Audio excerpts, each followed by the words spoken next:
Pagi itu seperti pagi biasanya. Ilham, anak laki-laki berusia 13 tahun, sudah siap dengan seragam lusuh dan sepatu robek yang solnya dijahit menggunakan kawat. Ia menarik nafas panjang, lalu mendorong termos besar berisi es lilin buatan ayahnya. Sebelum berangkat sekolah, Ilham menyempatkan diri berjualan keliling gang sempit tempat tinggalnya di pinggiran kota. Bukan karena hobi, tapi karena hidup menuntutnya begitu. Ilham tinggal bersama ayahnya, seorang pembuat es lilin rumahan. Ibunya telah wafat sejak ia masih kelas 2 SD. Sejak itu, hanya ada dua hal yang selalu hadir dalam hidupnya: keringat ayahnya dan impian yang ia simpan dalam diam. Setiap es lilin yang laku adalah langkah kecil menuju harapan. Bisa lanjut sekolah, bisa mengubah nasib. Di sekolah, Ilham tidak pernah mencolok. Ia lebih sering duduk di sudut kelas, menyembunyikan sepatunya agar tidak terlihat teman. Beberapa anak mengejeknya, menyebutnya anak es, bocah beku, atau tukang jualan keliling. Tapi Ilham hanya tersenyum dan tetap mencatat pelajaran dengan teliti. Satu-satunya benda yang paling ia jaga adalah buku tulis hadiah dari gurunya. Di halaman belakang buku itu, Ilham menulis daftar mimpinya. Ada 5, lulus SMP, lanjut SMA, kuliah, punya usaha sendiri, dan bisa memberangkatkan ayahnya ke Mekah. Ia tahu semua itu sulit, tapi ia percaya mimpi yang ditulis dan diperjuangkan tidak akan sia-sia. Setelah pulang sekolah, Ilham tidak beristirahat seperti anak lain. Ia kembali mengangkat termos, melanjutkan sisa es lilin yang belum laku. Kadang ia menjual hingga malam. Pernah suatu hari, hujan deras mengguyur seluruh kota. Ilham tetap berjalan, melindungi termos dengan plastik. Ia pulang dengan tubuh menggigil, esnya hampir semuanya meleleh. Tapi ia tetap berkata, "Nggak apa-apa. Besok coba lagi." Ayah Ilham bukan orang banyak bicara. Tapi setiap malam, di meja kecil dari kayu lapuk, ia selalu berkata hal yang sama sambil mengaduk adonan es. "Yang penting jujur, Le. Uang bisa dicari, tapi nama baik itu mahal." Kalimat itu menempel di hati Ilham, lebih kuat dari pelajaran manapun. Suatu pagi, ketika hendak berangkat sekolah, Ilham menemukan ayahnya terbaring lemas. Ia panik. Dengan bantuan tetangga, ayahnya dibawa ke puskesmas.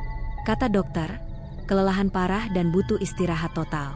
Sejak hari itu, Ilham mengambil alih pembuatan es.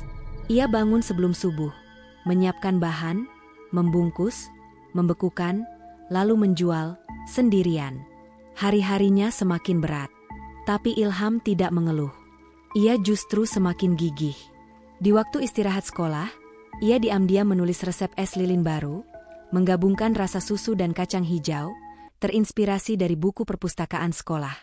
Ia mencoba-coba, gagal beberapa kali, tapi akhirnya berhasil membuat es lilin yang rasanya lebih enak. Suatu sore, seorang ibu guru membeli dan berkata, "Enak ini, Ham. Bisa dijual di koperasi sekolah." Itu jadi momen yang membangkitkan semangat. Es lilin Ilham mulai dikenal. Anak-anak yang dulu mengejek, kini mulai membeli. Beberapa bahkan jadi pelanggan tetap.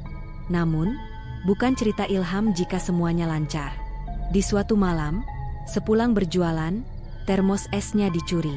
Ia menangis di depan musola, bukan karena kehilangan termos, tapi karena ia tahu tidak bisa menjual keesokan harinya. Saat itulah Pak Rauf, guru bahasa Indonesia, mendekat dan mendengar ceritanya. Diam-diam, esok paginya Pak Rauf membelikan termos baru dan memberikannya tanpa kata-kata, hanya senyum. Waktu berjalan. Ilham lulus SMP dengan nilai terbaik. Ia diterima di SMA negeri favorit. Tapi masalahnya, ia tidak punya biaya. Ia hampir menyerah. Namun tanpa diduga, sekolah memberikan beasiswa penuh atas rekomendasi para guru. Ilham menangis saat menerima suratnya. Ia tahu, perjuangannya mulai terlihat. Di SMA, ia tetap berjualan es, kini dengan sepeda tua. Ia mulai belajar desain label, membuat nama untuk esnya, Es Lilin Ilham dari dingin menuju mimpi. Teman-temannya mulai respek. Beberapa justru ikut bantu promosi lewat media sosial.